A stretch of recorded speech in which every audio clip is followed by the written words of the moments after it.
What's up, everyone? It's Q from Retro Q Gaming, and I want to talk a little bit about some old school Nintendo stuff that, for some reason, that we haven't seen updated versions of. Now, I'll go into what they are now in a minute, but first off, we got to take a little bit of a step back to actually see where they started to make more sense of it. So we got to go all the way back to probably the most important, influential, and popular handheld ever created, and that is the Nintendo Game Boy. So we all know the Game Boy was released back in 1990. I say 1990 because that's when it released here in Europe. I believe it was 89 in the US and Japan, but for all intents and purposes, it was released here in 1990. So yeah. So that completely took the world by storm. The Game Boy took the entire world by storm with the amount of games and variety you could get on it versus its relative cheap price. Because back then, when you were looking at handhelds in the extremely late 80s, early 90s, the the Game Boy compared to everything else that was out there was considerably cheaper, and it was a great entry point that basically anyone could pick up. Sure, unfortunately, it had a crippling downside of using four AA batteries, but the quality of the games on it, and it even spawned some of the most popular and, well, legendary series that are going today. It had games like Mario on there. Granted, Mario didn't start on there, but it had Mario games, it had Wario games, and of course, most importantly, it started the Pokemon franchise. Now, the Game Boy lasted a significant amount of time, lasted retail wise for over 10 years for a handheld. I believe it was in the early 2000s when the Game Boy actually stopped. So the amount of support and the amount of games that it actually got, as well as the amount of units sold, was pretty staggering. So because of that, Nintendo wanted to give people the ability to play their Game Boy games in a better format. How they did that was releasing what's called the Super Game Boy for the Super Nintendo. As you probably expect, it works pretty much just like a standard cartridge, fits right into your Super Nintendo, and you slot a Game Boy game into your Super Game Boy. It would allow you to play it on your TV using the Super Nintendo controller, which was, well, it's basically one of the best controllers ever made. But you see my point. It naturally, with such a widespread appeal to the Game Boy and the huge numbers that the Game Boy had and the Super Nintendo had, it made sense that there was probably going to be a decent crossover between them. And depending on what way you look at it, some people say that the proper sequel to the Game Boy, or the successor, you don't really have a sequel to a console, the successor to a console or even handheld. Personally, I always considered it the Game Boy Color, for the simple reason is the Game Boy Color had backwards compatibility with all the standard Game Boy games. It also had the games that could work better on the Game Boy Color because they would work on the original, but they would also have color features and functions on the Game Boy Color.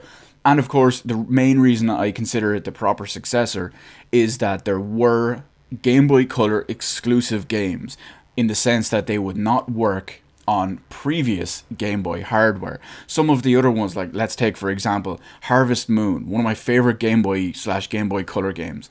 If you put it into a Game Boy Color, it plays in full color. If you put it into a regular Game Boy, it's monochrome, but it still works. And then, for example, you have The Legend of Zelda Link's Awakening DX, which is the Game Boy Color variant of, well, Link's Awakening.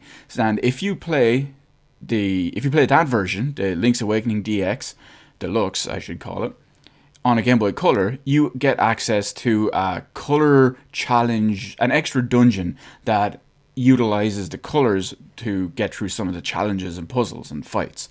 So you can see the point there. And then you have certain other games as well that will only run on Game Boy Color. Resident Evil Gaiden, for example. I believe Metal Gear Solid Ghost Babel is an exclusive game as well. But that's why I considered that to be the sequel. Many people consider the actual successor to, I said sequel a moment ago as well, that many people consider the actual successor to the Game Boy being the Game Boy Advance, because it was a more significant upgrade. It was a proper upgrade rather than just essentially a color version of what was already there. So there was a noticeable increase in quality and performance and what they could actually do with the Game Boy Advance. And because of the huge amount of popularity of sales of the Game Boy Advance and the Game Boy Advance software and titles, naturally, they wanted to capitalize on that. So the GameCube didn't do gangbusters, but it was a relatively popular console. It was the third most popular of the 4 consoles of that generation, with over double the sales of the Sega Dreamcast and just falling a couple of million units short of the original Xbox, but nowhere near the astounding. I was going to say resounding and astounding, and they kind of merged together. Astounding PS2 sales. So because of that, Nintendo wanted to kind of give it an extra push and get the extra capitalizing on it in there. So what they did is they released the Game Boy Player. Now, the Game Boy Player to this day remains, well, it's almost like gold dust, especially trying to get one with a working CD, because it actually needs a boot disc to boot up and play your Game Boy Advance games, versus the original, which is the Super Game Boy, which is obviously just a cartridge. So I only personally got my hands on a Game Boy Player of my own recently. One of my friends had one years ago and we played it for years and all that stuff, but I only got my own personal one recently. And I've been just firing it up and testing it out and keep going with it and all as well. And it would let you play your Game Boy games through your GameCube onto your TV. Now, I know in my case in particular, I have an extra Hori controller made by Hori. Obviously, it's a Hori controller, but it has the buttons and layout of it has all the key buttons of the GameCube controller, but it's in the shape and style of a Super Nintendo controller. It doesn't have any analog sticks, but it has a D-pad, the 4 face buttons in the same way that the GameCube has them. It's got an L and R button just like the GameCube, and it's got a Z button on the top as well. It's got a start and select too, yeah. So it's perfect for those style of games. It's perfect for, I remember playing Mega Man Battle Network Transmission, whatever the side-scrolling one is. It's brilliant for that, and it's brilliant for Game Boy Advance games, because it was brilliant for that. It would basically mimic the Super Nintendo style and the Game Boy Advance style of controller. So there's many games out there on the Game Boy Advance that have huge acclaim. The Fire Emblem series is one of the big ones. The Advance Wars, also by Intelligent Systems. So many others. Golden Sun is fantastic. There's the Harvest Moon games, just to name but a few. I want to give a quick honorable mention as well to a certain peripheral from the Nintendo 64 that came with Pokemon Stadium, that you could actually slot into the back of your N64 controller. You could put in a Pokemon game and actually play it using that on the TV. You could even also play in what was called Doduo mode, which would double the speed of the game, so you could grind out stuff and go through faster. Or you could even play it in Dodrio mode, which was obviously 2 heads Doduo, 3 heads Dodrio, so it could play it in 3 times speed to grind out stuff even faster. Unfortunately, it only worked with Pokemon Stadium and the Pokemon games, but you get the point that it was actually in there. I feel like it deserves an honorable mention. I'm not going to talk about the unlicensed third-party ones or anything like that. We're just really focusing on the Nintendo ones here. So that brings me to the important thing I was thinking about. Why did we never see a DS player? Now, when you think about it, okay, I'm gonna kind of break it into generations. So we had the Wii and we had the DS. So they were basically in around the same time. When you think about it, the top screen on a Nintendo DS is just a standard screen. The bottom screen is a touch screen. So given the nature of the Wii, you could say have both of them on the actual TV screen, but you could use it as you could use the Wiimote as the stylus, and then you've obviously got the buttons on it as well, which would double up as your buttons. And even if you really wanted, you've got your nunchuck, which could double up in whatever else is needed. And of course, because of the whole pointing and Wiimote way of working things with the sensors, it would basically function as your stylus. You could point, you could maybe push it forward or press a button to actually increase pressure or whatever. And it would have worked, and with the amount of units that the Wii sold, over 100 million, and the amount of DS games and DS software that sold, which is also a ridiculous amount, it kind of blows my mind that we never got a DS player for the Wii. And there's a reason for, well, I think there's several reasons for that. Mainly because they wanted to sell more DSs, mainly because they wanted to sell more Wiis for, whatever reasons. They wanted to sell more DS software to be used and focus on just being portable with the DS side of it. But at the same time, that was when Nintendo started using the Virtual Console. And with the Virtual Console, they could just download titles. Download Super Nintendo titles, download NES titles, download Mega Drive titles. There's so many different consoles and all on the Wii Virtual Console. So, let's fast forward a little bit more. And we look at you could argue its current iteration and current generation. But no, we'll say the previous generation. You've got the Wii U, which I know no one bought, but you've also got the 3DS. So the Wii U, as it stands at the moment, has about 13 million sales. So 13 million sales makes it Nintendo's worst performing home console of all time, and their second worst performing anything next to the Virtual Boy. So, when you look at that, it makes a bit more sense that they wouldn't want to make a peripheral for a dead system that no one was selling, or no one was buying. But then you have the 3DS, which has something like 60 or 65 million units sold to date. So that's a pretty significant amount. And when you look at what's available, hardware-wise, for the Wii U, now obviously the Wii U can play 3DS games, it's easily that powerful.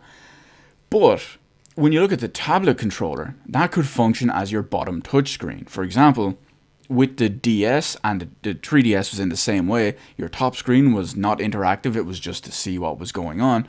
And on the bottom screen, you had your touch screen, which could be replicated on the Wii U with your tablet controller or your gamepad. And of course, as technology and online services and all move along, the Virtual Console should in theory have become more prolific, but I believe it was back in 2015 when Nintendo said that they were going to pull the focus away from releasing old games on the Virtual Console, mainly because, well, it was a dead system basically. So they wanted to put the attention and development funds and resources elsewhere. But even having said all that, there are several DS games on the Wii U Virtual Console. I've never actually used one, so I don't know how it works. I'm going to assume one is like on the bottom screen and the other is on the top. But the overall point is that we didn't see a DS player or a 3DS player for, well, the Wii and Wii U respectively. So it makes you wonder why, and I think the main thing was the Virtual Console. I think that was the biggest reason for it. And at the same time, with the Wii U, I kind of figured they'd just also use the factor that, well, no one has a Wii U. A lot of people have 3DSs. No one's going to buy it if we go to all the trouble of making it. So, yeah, it kind of makes sense from that point. We're going to just touch off on one last little bit real quick here, because you can argue that this problem is almost, kind of, no, it's not solved, but it's going to be solved with the Nintendo Switch. If what everyone expects to actually be true, and that the Switch will eventually replace the 3DS, chances are it's not going to replace it straight away. We already have games coming out all this year, as well as I think there's some announced for next year as well, for the Nintendo 3DS.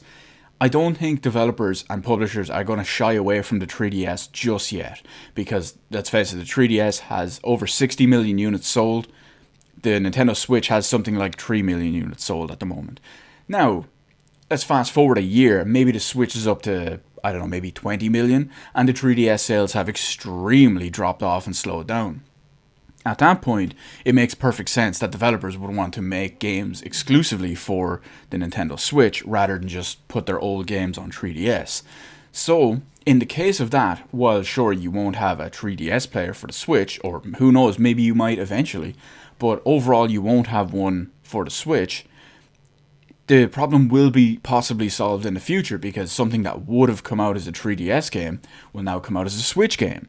And your Switch, obviously you can play it at home on your TV, or you can just play it straight on your Switch on the go, solving the problem in both ways, I suppose.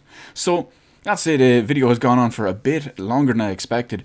What's your history with any of the, let's call them the portable players, the portable home console players, whatever, the Super Game Boy, the Game Boy Advance player? What is your experience with them? Have you used them? Have you heard of them? What's the deal? Why do you think we didn't see Switch, or not Switch, why do you think we didn't see Wii and Wii U, DS and 3DS players? Bit of a strange question, and considering how popular those two systems were, or three of the four systems, everything excluding the Wii U, it kind of boggles the mind that we didn't see a full peripheral from them for it. So let me know all that anyway in the comment section below. Hit the like button, hit the subscribe button. You can follow me on Twitter, details in the description below. Thank you for watching, and I'll see you on the rest of the videos in my channel.